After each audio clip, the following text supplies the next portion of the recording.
Yo, good morning, my friend. It is May the 3rd. Aaron Schlein here, and this is the 24 act. What is it? It's the 24 hours of action. Yes, it is. This is hour number 9 of the 24 hours of action, where every day is a peek inside my process of creating content, where the emphasis is on consistency and action, not perfection. Every day I dedicate 1 hour of action to creating a podcast episode, a blog post, and a YouTube video. I'm sharing this journey as it's happening. I'm not waiting until my journey of 24 days of creating content every single day is over.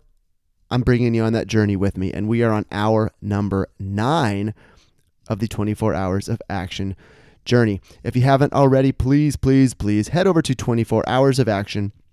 Jump on the mailing list. Just yesterday, I shared a couple of really cool videos with the email subscribers. Exclusive content is going to be coming your way when you get on that email list. And also, I do take suggestions for daily topics, and they come straight from the email subscribers. So please jump on that list, and we'll be in touch. The topic today comes from, or at least partially inspired by someone I was speaking about the topic of education with the other day, and the debate was heated. It really was. And I still am a little bit woozy, I think, from that conversation. And the topic was this. It was whether or not college or a college education is going to have the same value 10 years from now as it does today, or even whether the value of a college education today is as what it was 10 years ago. I have a college education. I have a postgraduate college education. My wife has a master's degree. Both my parents have college degrees. I'm firmly entrenched in the notion that college is just what you do. And that's why I think it took me as long as it did to kind of get over those limiting beliefs that maybe college isn't the wave of the future the way it was in the past.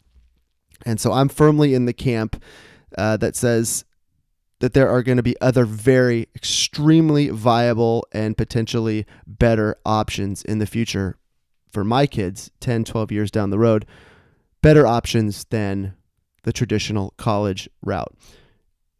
That's a bit of a controversial point of view, and I didn't realize it was as controversial as it was, but not everybody believes that. There's a lot of people, including some people I consider my peers, my contemporaries, who believe that college is the one and only way to make your way in the world today. If you want to sing along with the Cheers theme song, you can go right ahead. So here's my point of view, and I'd love to hear back. If you think my points are good, if you think my points are terrible, I want to hear about it. Let's keep this conversation going. But like I said, my limiting beliefs about what it means to get an education really led me to be skeptical about this whole concept and value of educating ourselves, and especially our children, of educating them outside of the traditional framework of the college education.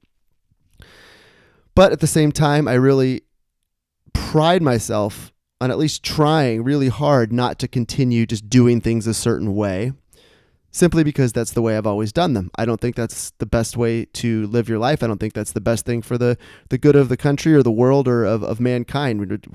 The point is to be seeking new ways to do things, better, faster, more efficient ways to achieve our goals, so that we can focus our energy on moving things forward. And in that spirit of living in the present and exploring new ideas, I think it's important that we as parents and as human beings be tuned in to this rapidly evolving the rapidly evolving opportunities that exist for education in this world. And like I said, I've kind of come to the conclusion that college may not be the best choice for a lot of people. There are some professions that's not going to change anytime soon. And I'm not trying to argue that doctors should go be educated privately, and there's just jobs that require a very standardized, very formalized education with a very heavy vetting process. Totally understand that. So for the purposes of this conversation, let's just assume that doctors and people in those sorts of technical fields are going to continue to go to college. I'm talking about more business capitalistic ventures where companies legitimately compete for talent. And that whole idea that they're going to require a college education 10 years from now, I think that's going to start to really fall off really quickly when companies who rely on recruiting talent, if they rely on that talent to feed their bottom line and they start missing out on talent because they continue to require a college education, that I think is going to be the tipping point. And modern technology easily connects experts from around the world, experts in a variety of fields, with the people who seek their knowledge. And it's my prediction that private courses created by these experts are going to take up a significant chunk of the educational landscape. And that's their market share, if you will, of the educational market is going to increase year by year by year over the next decade plus. And then by the time my kids reach college age, they're going to be a huge player in the educational market to compete directly with the universities. We're talking about people and organizations that can take our kids or anyone who wants to learn and create experts out of them in some particular field. I mean, an incredibly powerful, marketable skills in a relatively short amount of time. And for a relatively small amount of money, when you think about what a college education costs and how little of what you learn actually gets applied to a profession. I'm not trying to take anything away from the college experience. And I went to college. I liked my college experience. I don't think any sort of specialized learning is going to replace that college experience. That's just going to have to be found elsewhere. And the first thing that pops into my mind is traveling, putting more of an emphasis on traveling during those 4 or 5 years, whatever, when you would normally be in college. You can be spending time traveling and getting your education in a more specialized way.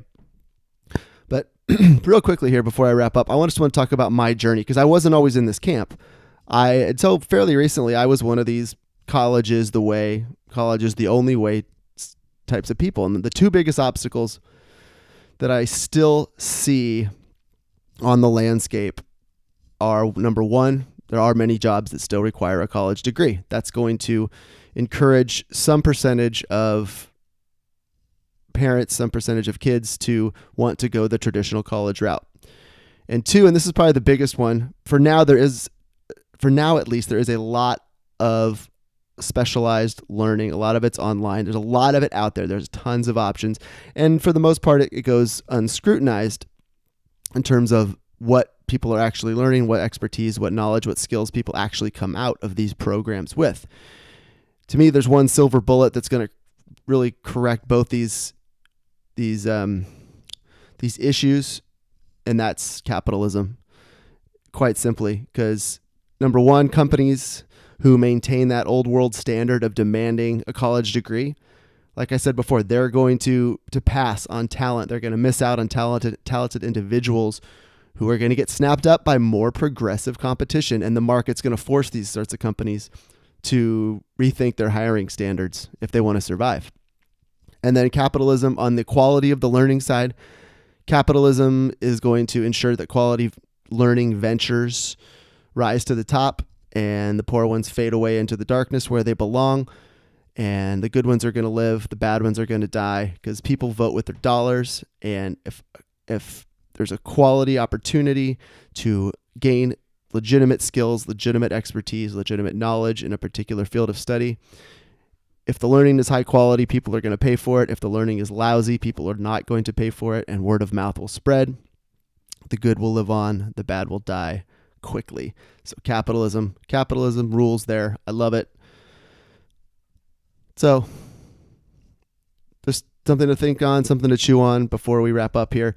Just think about a decade from now, especially if you happen to be in the time of your life where I am, where I have just school age kids now, and I'm a decade plus away from college age. But college graduates 10 years from now, they're going to be competing with people who spent that same amount of time, that same 4 or 5 years, becoming experts in a field. the people who, these are the people who engage in that specialized learning that I'm talking about. They're the ones that the college graduates are going to be competing with. So think about how wise it is for our kids to spend those 4 or more years and also spend tens of thousands of dollars or more getting a college education that doesn't equip them to compete with genuine experts. So if my kids want to go to college, I'm going to do everything I can to get them there. Again, my kids are 5 and 2. I don't have to make that decision for a while, but just want to be thinking about that. And I want you to be thinking about it too. And I definitely want to hear from you on this. These are my opinions. And I give myself the right to change and evolve my opinions every day if I want to. So love to hear from you. Love to hear your thoughts. Get over to 24 Hours of Action. Subscribe to the mailing list. You'll have a direct line to me. And if you enjoy the podcast, I'd love for you to subscribe and also rate and review the podcast. The more ratings and reviews 24 Hours of Action gets, the more it's shown in the search results and the more people we can reach with this message of consistency and action, not perfection. All right, my friend. Happy Thursday. Talk to you tomorrow. Bye.